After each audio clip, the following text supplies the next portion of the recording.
Washington, Reuters, U.S. Vice President Mike Pence will travel to Brazil and Ecuador at the end of June in an effort to strengthen trade and security ties with countries grappling with growing numbers of refugees fleeing Venezuela's economic crisis, his spokeswoman said on Monday. U.S. Vice President Mike Pence speaks before President Donald Trump during a rally with supporters at Northside Middle School in Elkhart, Indiana, U.S., May 10, 2018. Reuters. Leah MillisPence had originally planned to travel to Brazil in May, but postponed the trip because of the intense focus by the White House on upcoming talks with North Korean leader Kim Jong-un. Pence is slated to formally announce the trip, with a newly added stop in Ecuador, at a White House reception for members of the Organization for American States on Monday evening. The precise dates and cities on the trip were not immediately available.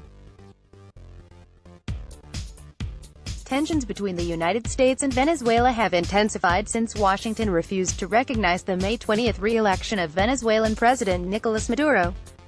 Both countries expelled each other's diplomats. Since the election, Maduro has begun to free opponents jailed last year after anti-government protests, and had called for international talks.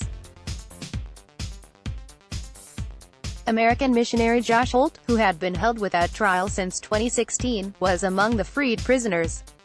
Pence's goal is to strengthen regional security with our allies in the hemisphere threatened by the deepening humanitarian, political, diplomatic, and economic crisis caused by gross misrule of Venezuela by the Maduro regime, his spokeswoman Alyssa Farah said.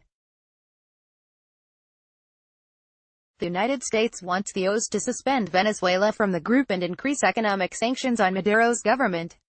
The US is meeting in Washington this week. In excerpts of Pence's speech released by the White House, he urged those members to vote to suspend Venezuela. In Venezuela, the regime of Nicolas Maduro has turned a free and prosperous nation into one of the poorest and most despotic in the hemisphere, and the once great Venezuela is now a failed state. Pence was to say, according to the excerpts. President Donald Trump has imposed economic sanctions on Venezuelans connected to Maduro. Venezuela is in the throes of deep recession and facing hyperinflation, with shortages of food and medicine. Thousands of Venezuelans have migrated to neighboring countries. Trump has been considering but has so far not opted to impose sanctions on services related to oil shipments from the OPEC member nation. Reporting by Roberta Rampton, editing by Rosalba O'Brien. Standards. The Thomson Reuters Trust Principles.